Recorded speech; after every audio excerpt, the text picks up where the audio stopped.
오늘 함께 나눌 말씀은 민수기 13장 25절에서 33절까지 말씀입니다. 40일 동안 땅을 정탐하기를 마치고 돌아와 바란 광야 가데스에 이르러 모세와 아론과 이스라엘 자손의 온 회중에게 나와 그들에게 보고하고 그 땅에 과일을 보이고 모세에게 말하여 이르되 당신이 우리를 보낸 땅에 간즉 과연 그 땅에 젖과 꿀이 흐르는데 이것은 그 땅의 과일이니이다. 그러나 그 땅 거주민은 강하고 성읍은 견고하고 심히 클 뿐 아니라 거기서 아낙 자손을 보았으며 아말렉인은 남방 땅에 거주하고 헷인과 여부스인과 아모리인은 산지에 거주하고 가나안인은 해변과 요단가에 거주하더이다. 갈렙이 모세 앞에서 백성을 조용하게 하고 이르되 우리가 곧 올라가서 그 땅을 취하자 능히 이기리라 하나 그와 함께 올라갔던 사람들은 이르되 우리는 능히 올라가서 그 백성을 치지 못하리라.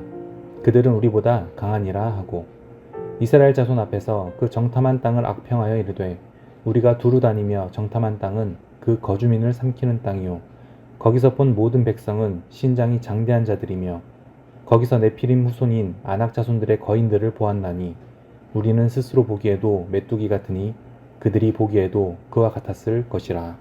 아멘. 이 시간 기록된 말씀을 중심으로 신실하신 구원의 하나님이라는 제목으로 말씀 전해질 때 큰 은혜 되시기를 바랍니다. 할렐루야! 수요예배 오신 여러분들을 예수님의 이름으로 환영하고 축복합니다. 1881년 10월 25일 에스파냐 말라가라는 한 마을에서 한 아기가 태어났습니다. 이 아기는 나중에 한 시대의 예술적 개념을 뒤바꿔버린 역사적인 인물이 되는데요. 하지만 이 아기는 세상에 태어나자마자 터뜨려야 하는 첫 울음을 터뜨리지 않아 의사와 엄마의 애를 끓게 만들었습니다. 사는 것을 거부하는 듯 해보이던 이 아기는 92년을 살며 수많은 불후의 명작들을 남기게 됐는데요. 현대 미술의 창시자라 불리던 이 사람은 누구였을까요? 바로 파블로 피카소였습니다.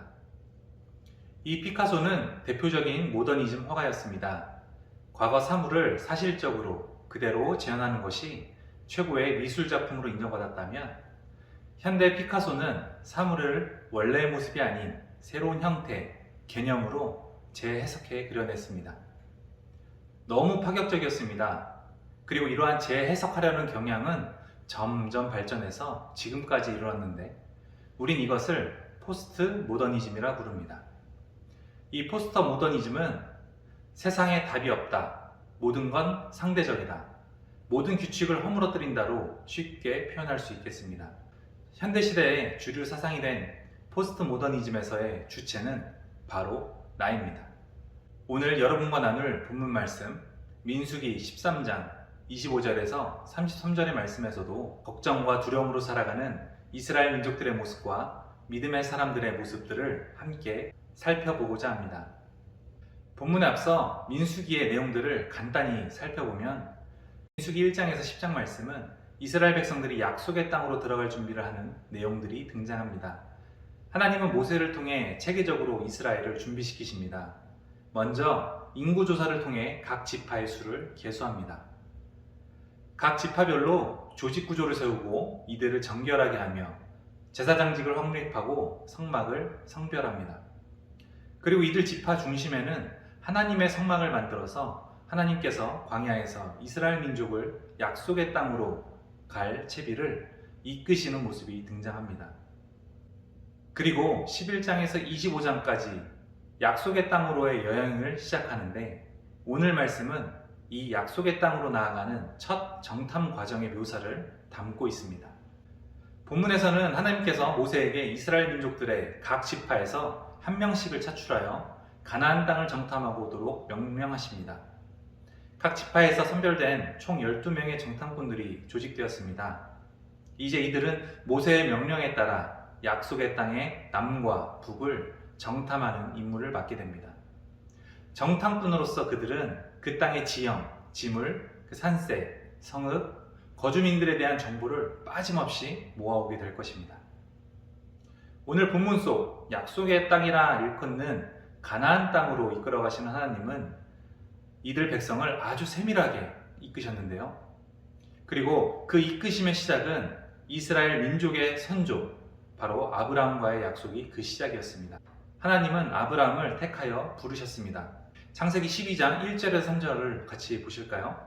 너는 너의 고향과 친척과 아버지의 집을 떠나 내가 내게 보여줄 땅으로 가라. 내가 너로 큰 민족을 이루고 내게 복을 주어 내 이름을 창대하게 하리니 너는 복이 될지라. 라는 말씀으로 아브라함으로 하여금 큰 민족을 이루고 복을 주겠노라 약속하셨습니다. 아브라함이 하나님의 선택을 받은 것, 그리고 아브라함으로 거듭난 것, 모두 하나님의 의지였습니다. 그렇게 시작된 하나님의 구원 의지는 아브라함의 아들 이삭, 야곱, 그리고 요셉의 때로 이어져 지금에까지 이르렀습니다. 요셉의 때 기근에 죽을 뻔했던 이스라엘 민족은 비록 살았으나 애굽 땅에서 종살이를 시작했습니다. 그런데 그 시간이 무려 400년이었습니다. 그래도 그들은 죽느니 종으로 주인의 빵 조각이라도 주워 먹는 것이 좋았습니다. 그렇게 그들은 살아남았고 번성했습니다. 하지만 번성해가는 그들의 모습에 애굽 사람들은 이스라엘 백성들에 대한 불안감을 느꼈고, 그래서 이들을 점점 더 핍박하게 됐습니다. 그들을 못살게 굴고 심지어는 그들을 쉽게 죽이는 일까지 벌어졌습니다. 그런 가운데 이스라엘 백성들은 하나님께 울부짖었습니다. 지옥 같은 현실에서 우리를 벗어나게 해달라고 말입니다. 하나님을 찾는 그들의 울음소리에 하나님은 가만히 계시지 않으셨습니다. 하나님의 뜻에 따라 하나님의 사람 모세를 세우고 또 그들을 애굽 밖으로 이끌어내십니다. 그렇게 출애굽의 기쁨도 잠시, 출애굽의 여정은 고난 그 자체였습니다. 출애굽한 순간 모든 걱정과 두려움이 사라지고 기쁨과 소망만이 넘쳐날 줄 알았는데 말입니다.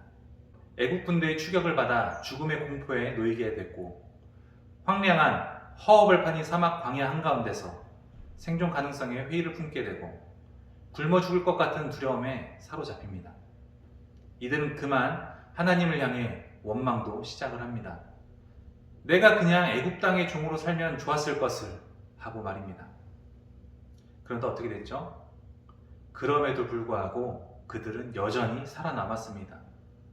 그리고 그들이 살아남은 순간 진정한 믿음의 사람과 아닌 사람이 드러나게 됩니다.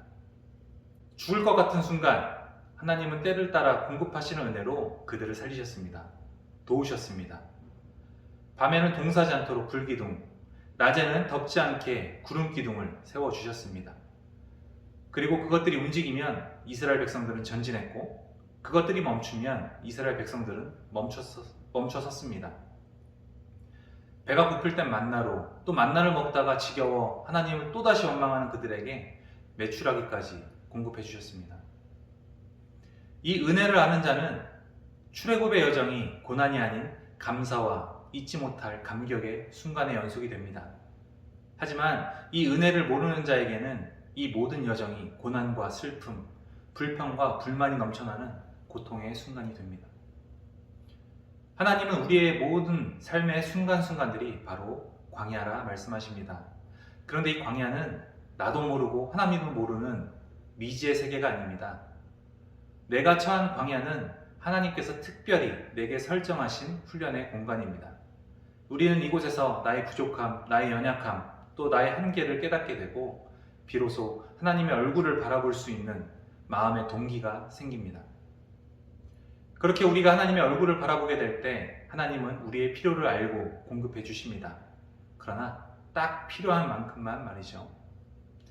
내 삶이 더 이상 나아질 것 같지 않은 답답함이 있으십니까?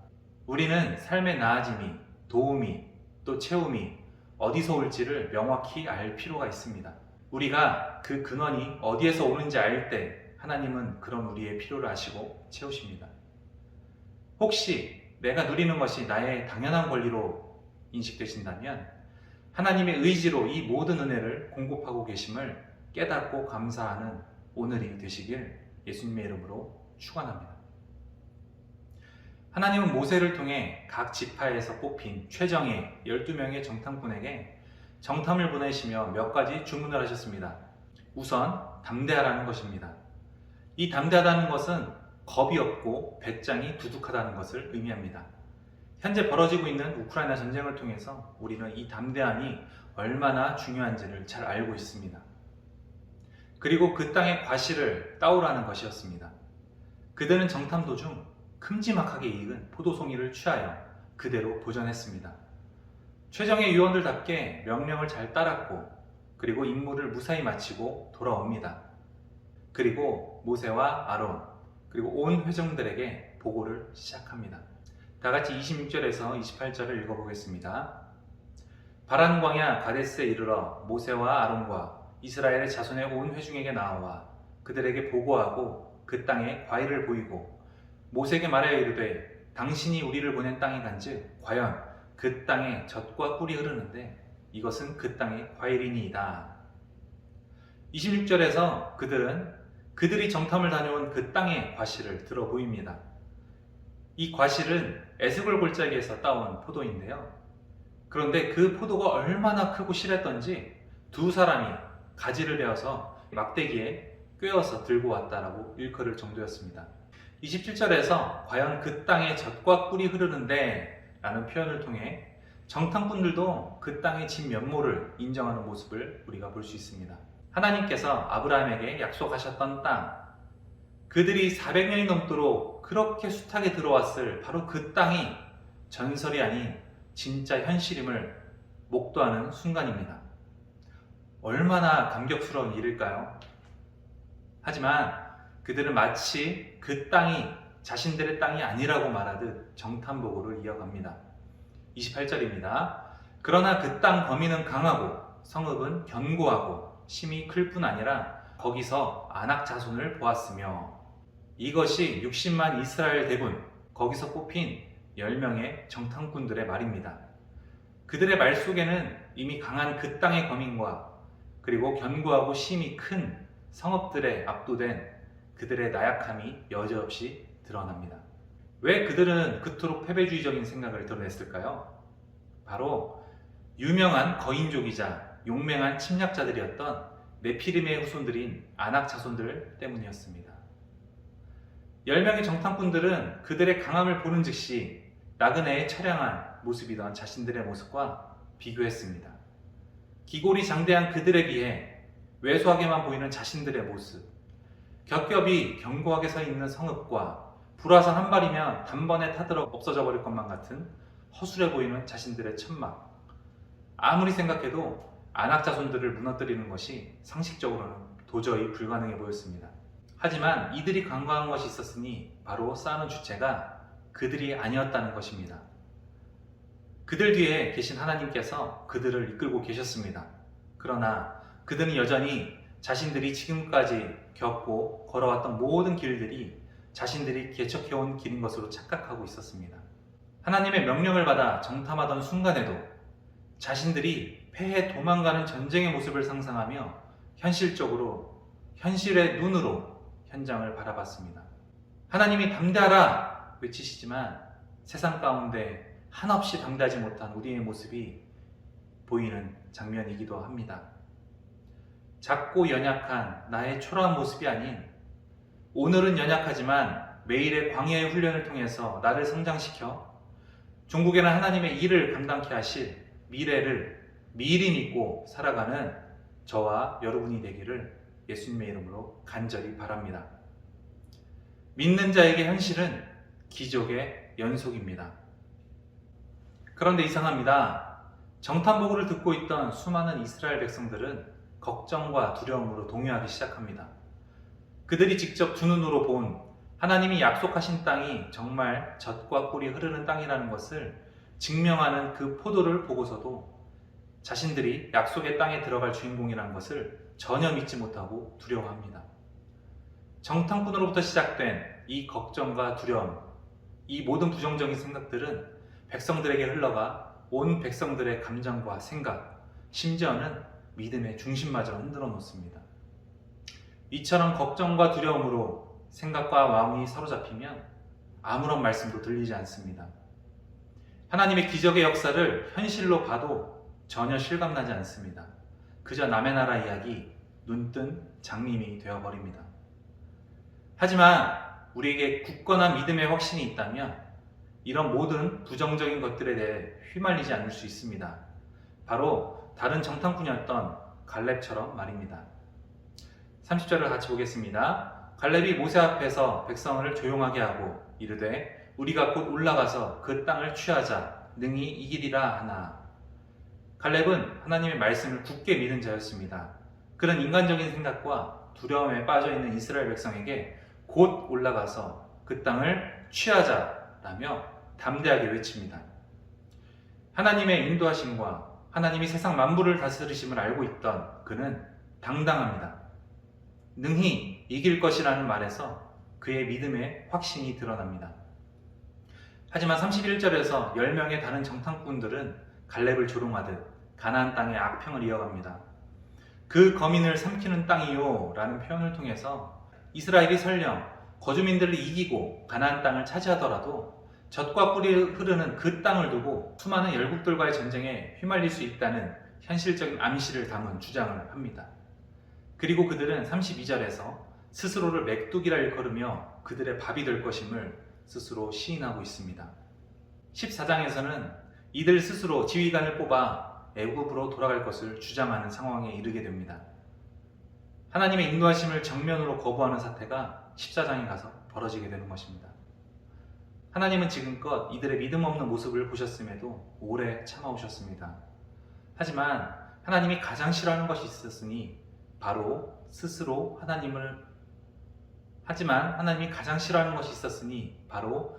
하나님이라 일컫는 것이었습니다. 그런 하나님 앞에서 이스라엘 백성들이 하나님의 명령을 거부하는 것을 넘어서서 스스로 지휘관을 뽑겠다고 하는 이 교만의 극치를 하나님께서는 가만히 바라만 보고 있지 않으셨습니다. 공의의 하나님은 모세에게 그들을 진멸하겠노라 말씀하셨습니다. 포스트 모더니즘 시대에서 세상은 우리에게 모든 것이 가하다라고 말합니다. 내가 원하는 것이면 무엇이든 잘못된 것이 아니야 라고 하는 속삭임은 우리를 쉽게 현혹시킵니다. 또 내 주제를 알아야지, 염치가 있어야지 라는 마음의 소리가 우리의 삶과 행동, 또 삶을 한정지으며 조용히 스스로 주인이 된 것으로 착각하게 만듭니다. 하지만 오늘 성경 말씀에서는 우리에게 분명히 말씀해 주십니다. 걱정과 두려움으로 스스로의 삶을 한정짓지 마라. 우리의 삶과 한계는 하나님께서 정하신다는 것입니다. 하나님을 무시하고 스스로 하나님 되려 했던 그들의 행동은 그 값을 치러야만 하는 큰 대역죄였습니다. 공의의 하나님은 죄를 그냥 두고 보시는 분이 아니시기 때문에 하나님은 이스라엘 백성 모두를 멸하고 다시 모세의 자손을 통해 새로운 계획을 해나가려 결심하셨습니다. 하지만 하나님의 사람 모세와 아론은 하나님께 엎드렸습니다. 그들의 죄를 사해 주실 것을 공의의 하나님께 또 신실하신 하나님께 간구했습니다. 그리고 인내하신 하나님은 이들의 기도를 들으셨습니다. 이스라엘 백성들의 죄를 사하여 주기로 하셨습니다. 하지만 죄의 삭은 분명히 해결해야 했습니다. 하나님은 출애굽 1세대가 죽을 때까지 그리고 40년간 광야에서 약속의 땅에 들어가지 못할 것이라고 말씀하셨습니다. 그리고 이 말씀은 창세기 15장 7절에서 18절에 이미 예견된 것들이었습니다. 한번 참고해서 읽어보시기 바랍니다. 우린 모세의 기도를 통해 우리의 중보자 되시는 예수 그리스도를 떠올릴 수 있습니다. 예수님은 스스로 하나님 되기를 주저하지 않은 우리 인간들의 죄를 대신 지심으로 십자가에 못 박혀 죽으셨습니다. 그리고 3일 만에 부활하셔서 우리와 하나님의 막힌 담을 영원히 하시고 우리의 영원한 천국의 소망을 선물해 주셨습니다. 서두에 말씀드렸던 아기의 첫 울음 기억하십니까? 포스트 모더니즘 시대 이 세상은 점점 더 어둡고 우리가 살아가는 삶의 현장은 두렵고 떨리는 일들로 가득합니다. 내 입과 눈, 코, 입 모든 감각을 막고 조용히 잠에만 들고 싶을 때가 있습니다. 눈 감은 채 조용히 고요하게 그렇게 쭉 있고 싶습니다. 하지만 예수 그리스도는 하나님의 사람들이 어둠 속에 갇혀 있는 것을 가만히 바라만 보고 계시지 않습니다. 아기가 첫 울음을 내지를 수 있도록 의사와 간호사가 아기의 입속 오물을 제거하고 거꾸로 들어 엉덩이를 때려 울도록 돕듯 예수 그리스도는 자신의 몸을 내어 자신의 피와 살로 우리가 매일의 삶에서 믿음의 고백을 터뜨릴 수 있도록 지금도 우리를 중보하고 계십니다. 이제는 걱정과 두려움을 떨쳐 이겨냅시다. 현실을 바라보며 나오는 불평과 불만은 예수 그리스도의 이름으로 모두 끊어냅시다. 예수 그리스도께서 우리의 중보자가 되어주시기에 우리의 삶은 막연한 삶이 아닌 소망과 기쁨 그리고 믿음으로 현실을 능히 이기는 삶이 될 수 있습니다. 오늘 성경은 이렇게 말씀하십니다. 내 삶의 주인은 바로 나다 라고 말입니다. 우리는 이스라엘 백성을 이끌어 가신 하나님의 역사하심을 머리로 아는 것에서 더 나아가 마음으로 믿어 나의 매일의 삶에 역사하시는 하나님의 세밀한 손길들을 경험하는 모두가 되길 예수님의 이름으로 간절히 축원합니다. 우리 다 함께 기도하시겠습니다.